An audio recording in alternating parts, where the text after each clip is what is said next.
जय जगन्नाथ पिला माने शिक्षा सुजोग यूट्यूब चैनल आउ एक नुआ वीडियो को आपण मानकु स्वागत।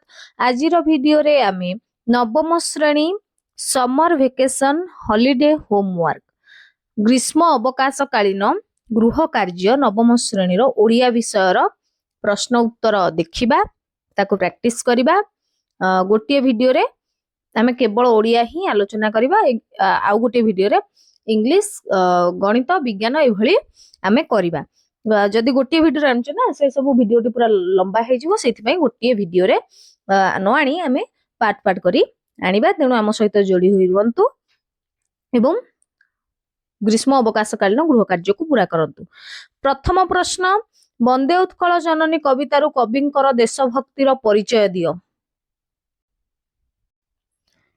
उत्तर, वंदे उत्कल जननी कवितारे कवि लक्ष्मीकांत महापात्रंकर देशभक्ति अत्यंत गभीर, उत्साह भरा, उत्साह हाँ ठीक अच्छे, उत्साह भरा ओ प्रेरणादायक भाव प्रकाशित होईछि। एही कवितार कवि उत्कल भूमि को जननी बोली संबोधन करी ताहाकू माँ भावे पूजा करिछंती। माँ प्रति जेपरी संतानर भल पाइबा सम्मान और निष्ठा थाए, सेहीपरि कविंकर देश प्रति अतूट भक्ति देखा जाए। से देश को केवल एक भूखंड भावे नुहे बरं जीवंत मातृस्वरूप भावे देखिछंती। कवि उत्कलर प्राकृतिक सौंदर्य, नदी, पहाड़, जंगल और सुंदर परिवेश को बहुत गर्वर सह वर्णना करिछंती। एथिरु जणा पड़े जे से निज माटी को अत्यंत भल पाती और ताहार समृद्धि उपरे गर्व करंती। ता सहित कवि उत्कलर वीर संतान मानकर स्मृति को उल्लेख करी सेमानंकर बलिदान को सम्मान देइछंती। एहा द्वारा से जनसाधारण को देश पाई काम करिबाकू ओ आवश्यक हेले आत्म बलिदान करिबाकू प्रेरित करिछंती। एही कवितारे एकता, साहस और स्वाभिमानर भावना मध्य देखा जाए। कवि चाहुछंती जे उत्कलवासी माने निज देश को भल पाई एकतारे रुहंतु ओ ताहार मर्यादा को रक्षा करंतु। एही कविता कविंक हृदयर गभीर देश प्रेम, मातृभूमि प्रति श्रद्धा और देश पाई सेवा और बलिदानर उत्साह को शक्तिशाली भावे प्रकाश करे। 2 नंबर प्रश्न, वंदे उत्कल जननी कवितारु उत्कलर वैशिष्ट्य उल्लेख कर। उत्तर, वंदे उत्कल जननी कवितारे कवि लक्ष्मीकांत महापात्र उत्कलर विशेषता को अत्यंत भाव गभीर और गर्व भरा शब्द रे चित्रण करिछंती। प्रथमे उत्कलर प्राकृतिक सौंदर्य अत्यंत मनोहर, एटा सौंदर्य पिले माने य फल दिहब और रेफ दिहब। नदी मानंकर प्रवाह, पहाड़र शोभा, समुद्रर विस्तार और सबुज जंगल मिसी एही भूमि को सुंदर करिछि। एही प्रकृति उत्कल को एक स्वर्ग सदृश भूमि रे परिणत करिथाए। द्वितीय रे उत्कलर संस्कृति और पारंपरिक गौरव अत्यंत उल्लेखनीय। धर्म, पर्वपर्वाणी, नृत्य, संगीत और साहित्य रे एही भूमि समृद्ध। लोकमानंकर आचार विचार और संस्कार उत्कलर परिचय को आहुरी मजबूत करिथाए। तृतीय, एही कवितारे उत्कलर वीरता और स्वाभिमान मध्य प्रकाश पाइछि। एठारे लोकमाने साहसी, शौर्यशील और देशप्रेमी, सेमाने देश पाई बलिदान देवाकू सदा प्रस्तुत।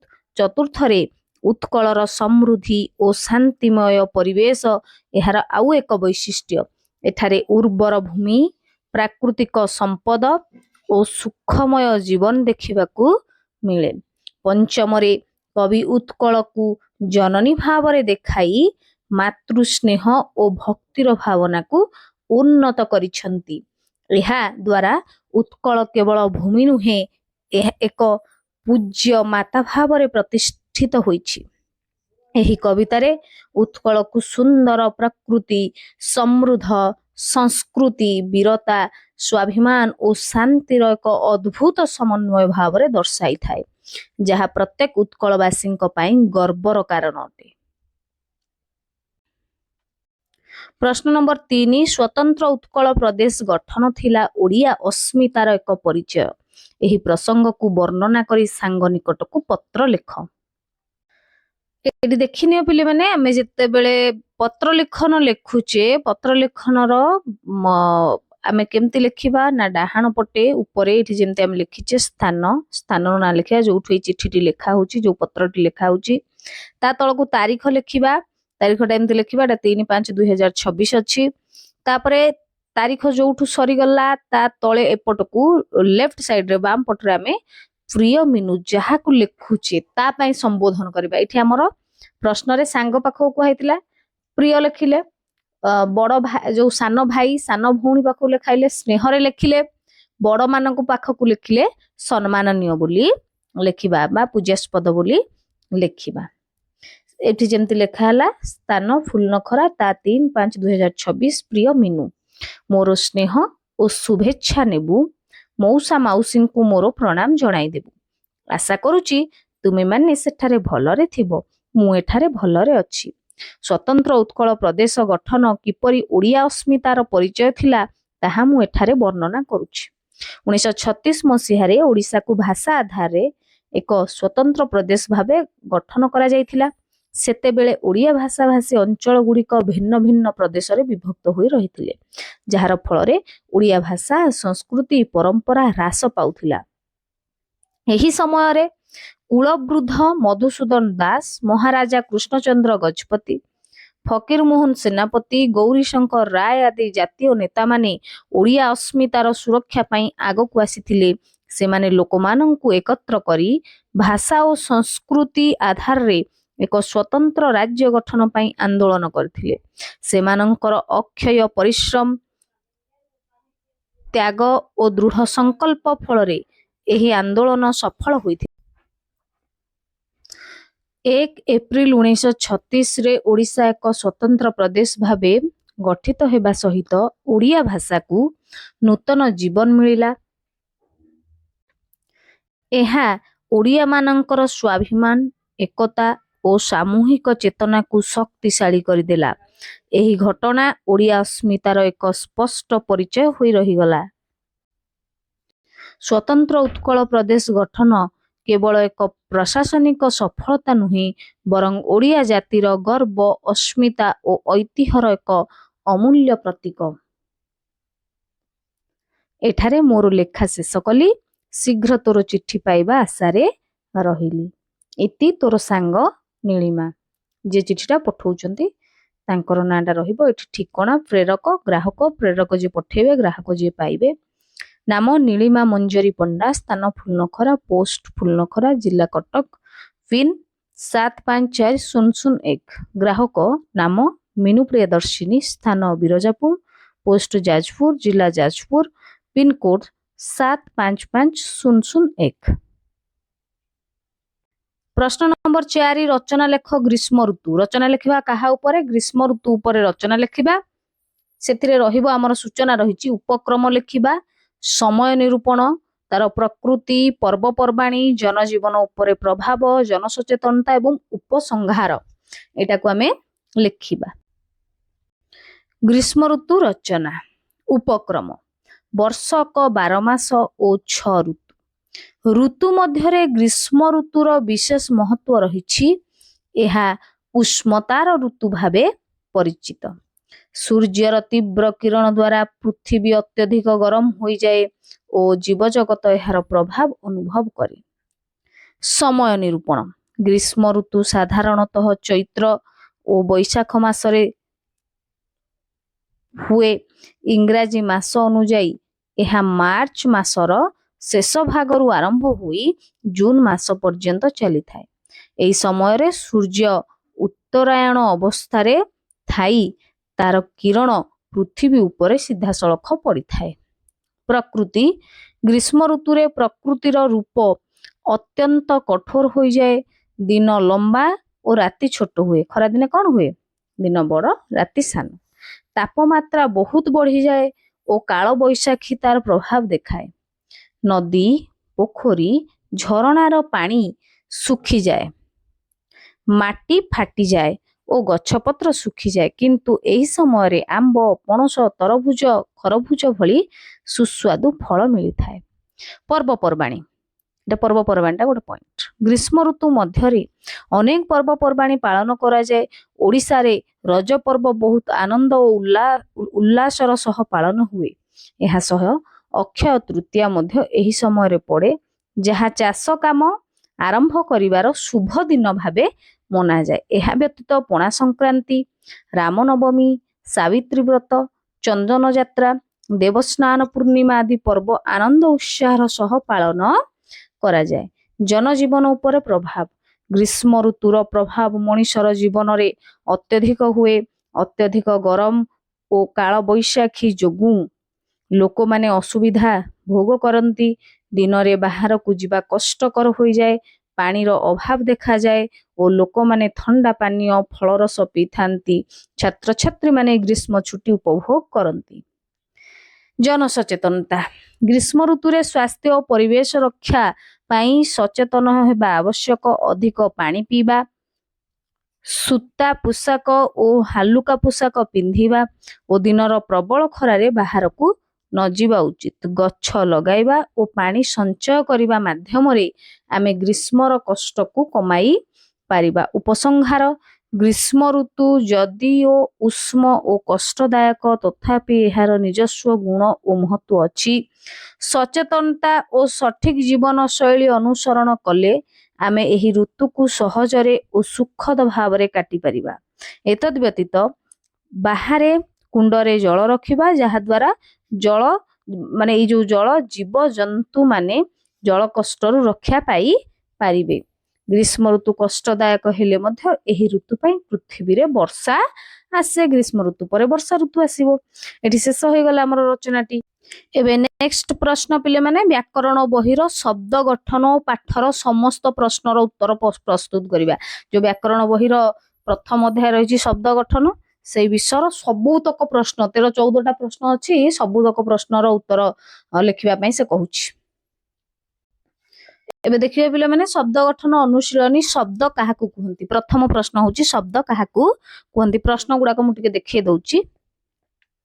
ପ୍ରଥମ ପ୍ରଶ୍ନ ପିଲାମାନେ, ଶବ୍ଦ କାହାକୁ କୁହନ୍ତି? ଦ୍ୱିତୀୟ, ଶବ୍ଦ କେତେ ପ୍ରକାର ଓ କଣ କଣ? ତୃତୀୟ, ନଈ ଶବ୍ଦଟି କେଉଁ ମୂଳ ଶବ୍ଦରୁ ଆସିଛି? ଚତୁର୍ଥ, ଗଧ ଶବ୍ଦର ତତ୍ସମ ରୂପଟି କଣ? ପଞ୍ଚମ, ଦ୍ରାବିଡ଼ ଭାଷାରୁ ଆମ ଭାଷାକୁ ଆସିଥିବା 2ଟି ଶବ୍ଦର ନାମ। ଷଷ୍ଠ, ଅକଲ ଶବ୍ଦଟି କେଉଁ ଭାଷାରୁ ଆମ ଭାଷାକୁ ଆସିଛି? ସପ୍ତମ, ଆମ ଭାଷାରେ ପ୍ରଚଳିତ ହେଉଥିବା 5ଟି ଇଂରାଜୀ ଶବ୍ଦର ନାମ କୁହ। ଅଷ୍ଟମ, ନିମ୍ନଲିଖିତ ଶବ୍ଦ ଗୁଡିକର ଲିଙ୍ଗ ବଦଳାଇବା। କିଶୋର, ବଧୂ, ବଗୁଲି, ପିତା, ସ୍ୱାମୀ। ତାପରେ ବଚନର ସଂଜ୍ଞା ନିରୂପଣ କରିବା। ପୁତ, ପୁତ ମଧ୍ୟରେ ଥିବା ଅର୍ଥଗତ ପାର୍ଥକ୍ୟ ଦର୍ଶାଇବା।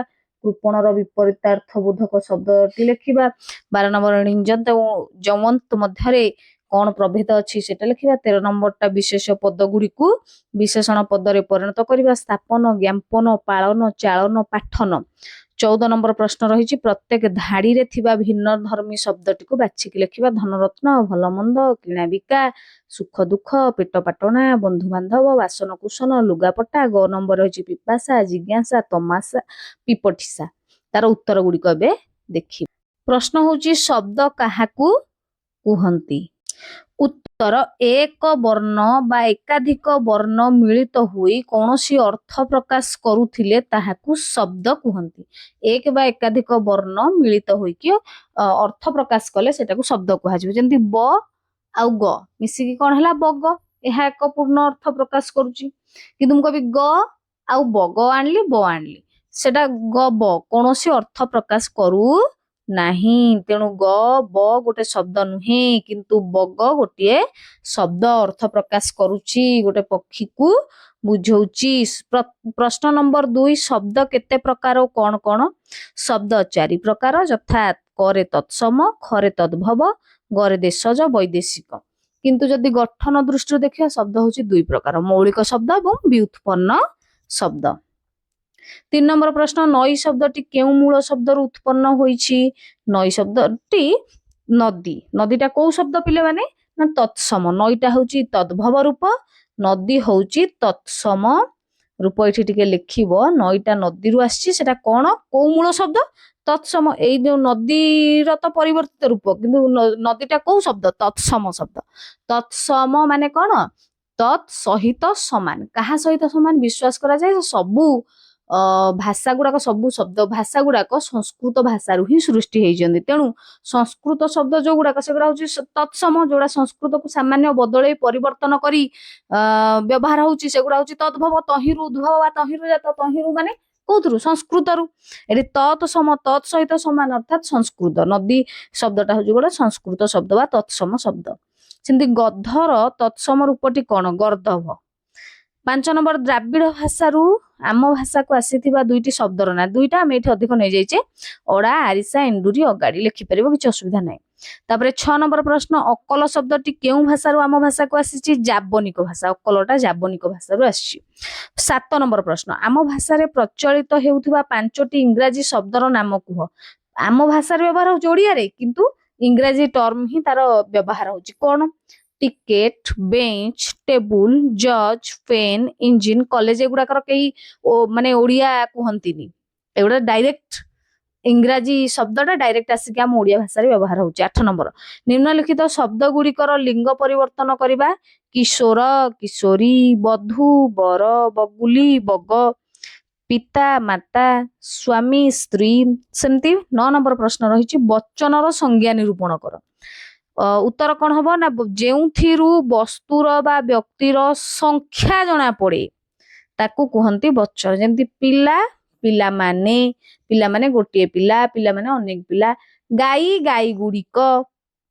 ଗାଈ ମାନେ ଗୋଟିଏ ଗାଈ, ଗାଈ ଗୁଡିକ ହେଲେ ଅଧିକ ଗାଈ। ଏଥିରୁ ବଚନ ଏକ ବଚନ, ବହୁ ବଚନ ବୋଲି ଜଣା ପଡୁଛି। ତେଣୁ ଯେଉଁଥିରୁ ବସ୍ତୁର ବା ବ୍ୟକ୍ତିର ସଂଖ୍ୟା ଜଣା ପଡୁଛି ତାହାକୁ ବଚନ କୁହନ୍ତି। 10 ନମ୍ବର ପ୍ରଶ୍ନ, ପୂତ, ପୂତ ପରେ ହର୍ଷ ପୁ, ତ ପ ଦୀର୍ଘ ପୂତ ମଧ୍ୟରେ ଥିବା ଅର୍ଥଗତ ପାର୍ଥକ୍ୟ ଲେଖିବା। ପରେ ହର୍ଷ ପୂତଟା ମାନେ ପୁଅ, ପ ଦୀର୍ଘ ପୂତ ମାନେ ପବିତ୍ର। ପ୍ରଶ୍ନ ନମ୍ବର 11, କୃପଣର ବିପରୀତାର୍ଥ ବୋଧକ ଶବ୍ଦଟି ଲେଖିବା। କୃପଣର ବିପରୀତ ଅର୍ଥ ହଉଛି ବଦାନ୍ୟ। ଣିଞ୍ଜନ୍ତ ଏବଂ ଯୌମନ୍ତ ମଧ୍ୟରେ କଣ ପ୍ରଭେଦ ରହିଛି? ଲେଖିବା। ଣିଞ୍ଜନ୍ତ ଆଉ ଯୌମନ୍ତ କଣ ରହିଲା? ପ୍ରୟୋଜକ ଧାତୁ ଗଢିବା ପାଇଁ ସଂସ୍କୃତରେ ଯଦି ଧାତୁ ସହିତ ଣିଚ୍ ପ୍ରତ୍ୟୟ ଯୋଗ କରାଯାଏ, ଧାତୁ ପରେ ଏହି ଣିଚ୍ ପ୍ରତ୍ୟୟ ଯୁକ୍ତ ହେଇ ଗଢା ଯାଉଥିବା ଧାତୁକୁ ଣିଞ୍ଜନ୍ତ ଧାତୁ କୁହନ୍ତି। ଯେମିତି ମୂଳ ଧାତୁ ସାଙ୍ଗରେ ଣିଚ୍ ଲାଗିବ, କଣ ହବ? ଣିଞ୍ଜନ୍ତ ଧାତୁ ତିଆରି ହବ।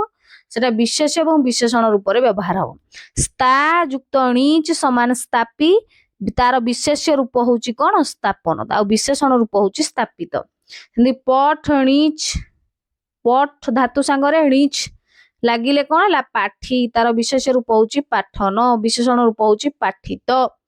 ତାପରେ ଆସିଲା ଯୌମନ୍ତ।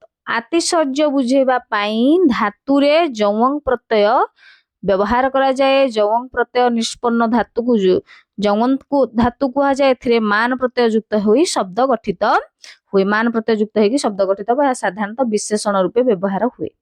ମୂଳ ଧାତୁ ଯୌଂ, ଯୌନ ଧାତୁ ପ୍ଲସ ମାନ ନୂତନ ଶବ୍ଦ। ଜ୍ୱଳ ଯୌଂ ଜାଜ୍ୱଲ୍ୟମାନ ମିଶିଗଲେ କଣ ହବ? ଶବ୍ଦଟା କଣ ହବ? ଜାଜ୍ୱଲ୍ୟମାନ। ଦୀପ ଯୌଂ ଦେଦୀପ୍ୟମାନ, ଦେଦୀପ୍ୟମାନ ଯୋଡ଼ିଲେ। 13 ନମ୍ବର ପ୍ରଶ୍ନ, ନିମ୍ନଲିଖିତ ବିଶେଷ୍ୟ ପଦ ଗୁଡିକୁ ବିଶେଷଣ ପଦରେ ପରିଣତ କରିବା। ବିଶେଷ୍ୟ ଦେଇଛି, ଏଗୁଡା ବିଶେଷ୍ୟ, ତାକୁ ଆମେ ବିଶେଷଣ। ସ୍ଥାପନର ବିଶେଷଣ କଣ ହବ? ସ୍ଥାପିତ। ଜ୍ଞାପନ ଜ୍ଞାପିତ। ପାଳନ ପାଳିତ।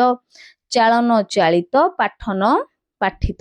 14 ନମ୍ବର ପ୍ରଶ୍ନଟି ହଉଛି, ପ୍ରତ୍ୟେକ ଧାଡିରେ ଥିବା ଭିନ୍ନ ଧର୍ମୀ ଶବ୍ଦଟିକୁ ବାଛି ଲେଖ। ଯେମିତି ଧନ, ରତ୍ନ, ଭଲ ମନ୍ଦ, କିଣା ବିକା, ସୁଖ ଦୁଃଖ। ପିଲାମାନେ ଏଇଟା ହଉଛନ୍ତି ଯୁଗ୍ମ ଶବ୍ଦ। ଯେ ଯୁଗ୍ମ ଶବ୍ଦ ବିଭିନ୍ନ ପ୍ରକାର। କଣ? ଗୋଟେ ବିପରୀତ ଶବ୍ଦକୁ ନେଇକି ଯୁଗ୍ମ ଶବ୍ଦ। ଯେମିତି କି ଭଲ ର ବିପରୀତ ମନ୍ଦ, ବିପରୀତ ଶବ୍ଦକୁ ନେଇ। କିଣିବାର ବିପରୀତ ବିକିବା। ସୁଖର ବିପରୀତ ଦୁଃଖ। ଅର୍ଥାତ ଏଇ ଯୁଗ୍ମ ଶବ୍ଦ ଗୁଡାକ କଣ ହେଲା ନା ବିପରୀତ ଶବ୍ଦକୁ ନେଇକି ଯୁଗ୍ମ ଶବ୍ଦ ହେଲା। କିନ୍ତୁ ଧନ ଆଉ ରତ୍ନ ଦିଟାଙ୍କ ଏକା ପ୍ରକାର କଥା, ସମାନ ପ୍ରକାର କଥା, ସମାନ ଅର୍ଥ ବୁଝଉଥିବା ଶବ୍ଦକୁ ନେଇକି ବି ଯଦି ଯୁଗ୍ମ ଶବ୍ଦ ହଉଛି ତାକୁ କୁହାଯିବ, ସେ ବି ଗୋଟେ ଯୁଗ୍ମ ଶବ୍ଦ ହେଇପାରିବ। ତେଣୁ ଏଇଠି ସବୁ ଗୁଡା ବିପରୀତ ଅର୍ଥ ଯୋଡି ହେଇକି ଯୁଗ୍ମ ଶବ୍ଦ ହେଲା ବେଳେ, ଏଇପଟେ କଣ ହେଇଛି? ନା ମାନେ ସମାନ ଅର୍ଥ ଥିବା ଶବ୍ଦ ଯୋଡି ହେଇକି ଯୁଗ୍ମ ଶବ୍ଦ ତିଆରି ହେଇଛି। ତେଣୁ ଏଠି ଅଲଗା କିଏ ନା ଧନ ରତ୍ନ। ସେମିତି ତାପରେ ଦେଖିବା ପେଟ ପାଟଣା, ବନ୍ଧୁ ବାନ୍ଧବ, ବାସନ କୁସନ, ଲୁଗା ପଟା। ତାହେଲେ ଅଲଗା କିଏ ନା ଅଲଗାଟା ହଉଛି ବନ୍ଧୁ ବାନ୍ଧବ। କଣ ପାଇଁ? ଦେଖ ପେଟ ଶବ୍ଦର ଅର୍ଥ ଅଛି କିନ୍ତୁ ପାଟଣା ଶବ୍ଦର କୌଣସି ଅର୍ଥ ନାହିଁ। ଗୋଟେ ଅର୍ଥ ଥିବା ଶବ୍ଦ ସହିତ ଗୋଟେ ଅର୍ଥ ନଥିବା ଶବ୍ଦ ମିଶିକି ମଧ୍ୟ ଯୁଗ୍ମ ଶବ୍ଦ ହେଇପାରିବ। ଏଠି ବାସନର ତ ଅର୍ଥ ଅଛି, କୁସନ ମାନେ କଣ? ଲୁଗାପଟା, ଲୁଗାର ତ ଅର୍ଥ ଅଛି, ପଟାର ଅର୍ଥ କଣ? ଗୋଟିଏ ଅର୍ଥ ଥିବା ଶବ୍ଦ ସହିତ ଗୋଟିଏ ଅର୍ଥ ନଥିବା ଶବ୍ଦ ମିଶିକି ମଧ୍ୟ ଯୁଗ୍ମ ଶବ୍ଦ ହେଇପାରିବେ। କିନ୍ତୁ ଏଠି ବନ୍ଧୁ ବାନ୍ଧବଟା ଅଲଗା କାହିଁ ହେଲା? ବନ୍ଧୁ ଶବ୍ଦର ଅର୍ଥ ଯାହା ବାନ୍ଧବ ବି ସେଇଆ। ବନ୍ଧୁ ବାନ୍ଧବ ମାନେ ଏକା ଅର୍ଥ, ସମାନ ଅର୍ଥ ମିଶିକି ଗୋଟେ ଯୁଗ୍ମ ଶବ୍ଦ ହେଇଛି। ତେଣୁ ଏ ହେଲା କଣ? ବନ୍ଧୁ ବାନ୍ଧବ। ତାପରେ ଆସିଲା ପିପାସା, ଜିଜ୍ଞାସା, ତମାସା, ପିପଠିସା। ଏଟା କଣ ହେଇଗଲା ପିଲାମାନେ? ତମାସାଟା ଅଲଗା, କାରଣ ତମାସା ତାମସା ଯୋଉଟାକୁ ଆମେ କହୁଛେ, ଆଉ ପିପାସା ପିଇବା ମାନେ ପାନ କରିବାର ଇଚ୍ଛା, ପିପାସା ଜାଣିବାର ଇଚ୍ଛା, ଜିଜ୍ଞାସା ପଢିବାର ଇଚ୍ଛା, ପିପଠିସା ଏଟା ଯୋଉ ସନନ୍ତ ଧାତୁ ଯୋଗ ହେଇକି ହେଇଛି। କିନ୍ତୁ ତମାସାଟା ସେମିତି ହେଇ ନାହିଁ। ତେଣୁ ଏଠି ତମାସାଟା ହବ ଅଲଗା। ବ୍ୟାକରଣ ପ୍ରଥମ ଅଧ୍ୟାୟର ଏଠି 14ଟି ପ୍ରଶ୍ନ ଥିଲା, ଆମେ ଆଲୋଚନା କରିଦେଲେ। ବର୍ତ୍ତମାନ ଦେଖିବା ଶେଷ ପ୍ରଶ୍ନ, ଓଡିଆ ନବମ ଶ୍ରେଣୀର ଓଡିଆ ଗୃହ କାର୍ଯ୍ୟର ଶେଷ ପ୍ରଶ୍ନ। କାନ୍ତ କବି ଲକ୍ଷ୍ମୀକାନ୍ତଙ୍କ ସମସାମୟିକ କବି ମାନଙ୍କର ନାମର ଗୋଟେ ସାରଣୀ ପ୍ରସ୍ତୁତ କରିବା। କାନ୍ତ କବି ଲକ୍ଷ୍ମୀକାନ୍ତଙ୍କର ଯୋଉ ସମସାମୟିକ ଯୋଉ କବି ମାନେ ଥିଲେ ତାଙ୍କର ଗୋଟେ ସାରଣୀ ପ୍ରସ୍ତୁତ କରି ସେମାନଙ୍କର ସାହିତ୍ୟିକ କୃତି ଗୁଡିକର ନାମ ଲେଖିବା। ଦେଖ ପିଲାମାନେ କେମିତି କରି ଦେଖିନିଅ। ଆମେ ଏଠି ସାରଣୀଟାକୁ ଏମିତି କରିଛେ, କ୍ରମ ସଂଖ୍ୟା, କବିଙ୍କ ନାମ, ପ୍ରମୁଖ ସାହିତ୍ୟିକ କୃତି। କ୍ରମ ସଂଖ୍ୟା 1ରେ ରହିଛନ୍ତି ରାଧାନାଥ ରାୟ। ରାଧାନାଥ ରାୟ କଣ କଣ ଲେଖିଲେ? କେଦାର ଗୌରୀ, ଚନ୍ଦ୍ରଭାଗା, ନନ୍ଦିକେଶ୍ୱରୀ। ସେମିତି 2ରେ ମଧୁସୂଦନ ରାଓ, ସେ କଣ ଲେଖିଲେ? ବର୍ଣ୍ଣବୋଧ, କବିତାବଳୀ, ଛନ୍ଦମାଳା, କୁସୁମାଞ୍ଜଳି, ବସନ୍ତ ଗାଥା, ଉତ୍କଳ ଗାଥା, ଏଗୁଡା ତାଙ୍କର କୃତି ଗୁଡିକ। ସେମିତି କିଏ ଆସିଲେ? ଗଙ୍ଗାଧର ମେହେର 3ରେ, ସେ କଣ ଲେଖିଲେ? ତପସ୍ୱିନୀ, କୀଚକବଧ, ପ୍ରଣୟବଲ୍ଲରୀ, ଇନ୍ଦୁମତୀ, ରସରତ୍ନାକର, ପଦ୍ମିନୀ, ଉତ୍କଳ ଲକ୍ଷ୍ମୀ। 4 ନମ୍ବରରେ କିଏ ଆସିଲେ? ନନ୍ଦକିଶୋର ବଳ, କନ୍ୟା ସୁନା, ପଲ୍ଲୀଚିତ୍ର, ନିର୍ଝରିଣୀ, କନକଲତା। ସେମିତି 5ରେ ଗୋପବନ୍ଧୁ ଦାସ, ଗୋପବନ୍ଧୁ କଣ ଲେଖିଲେ? ବନ୍ଦୀର, ଆତ୍ମକଥା, କାରା କବିତା, ଗୋ ମାହାତ୍ମ୍ୟ। ଫକୀର ମୋହନ ସେନାପତି, ସେ କଣ ଲେଖିଲେ? ରେବତୀ, 6 ମାଣ 8 ଗୁଣ୍ଠ, ଲଛମା, ପ୍ରାୟଶ୍ଚିତ, ଧୂଳିଆ ବାବା। ଆହୁରି ଅନେକ ଗପ ଅଛି, ଲେଖିପାରିବେ ପିଲାମାନେ। ଭୀମ ଭୋଇ, ଆହୁରି ଅନେକ ଲେଖା ଗୁଡାକ ରହିଛି ଏଇ କବି ଲେଖକ ମାନଙ୍କର। ମୁଁ ଯେତିକି ଦେଇଛି, ଆଉ ତାଠୁ ଅଧିକ ଯଦି ଚାହିଁବେ ଲେଖିପାରିବେ, କୌଣସି ଅସୁବିଧା ନାହିଁ। 7 ନମ୍ବର ଭୀମ ଭୋଇ, ଭୀମ ଭୋଇ କଣ ଲେଖିଲେ? ସ୍ତୁତି ଚିନ୍ତାମଣି, ଭଜନମାଳା, ଆଦି ଅନ୍ତ ଗୀତା।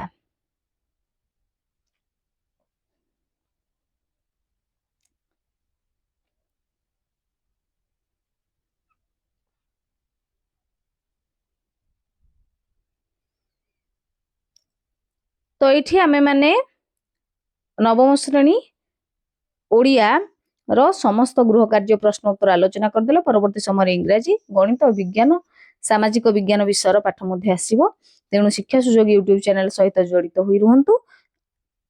ସବସ୍କ୍ରାଇବ କରନ୍ତୁ, ଲାଇକ୍ କରନ୍ତୁ, ସାଙ୍ଗମାନଙ୍କ ସହିତ ସେୟାର କରନ୍ତୁ, କମେଣ୍ଟ ବକ୍ସରେ ନିଜର ମତାମତ ନିଶ୍ଚୟ ଜଣାନ୍ତୁ। ରହୁଛି, ଧନ୍ୟବାଦ।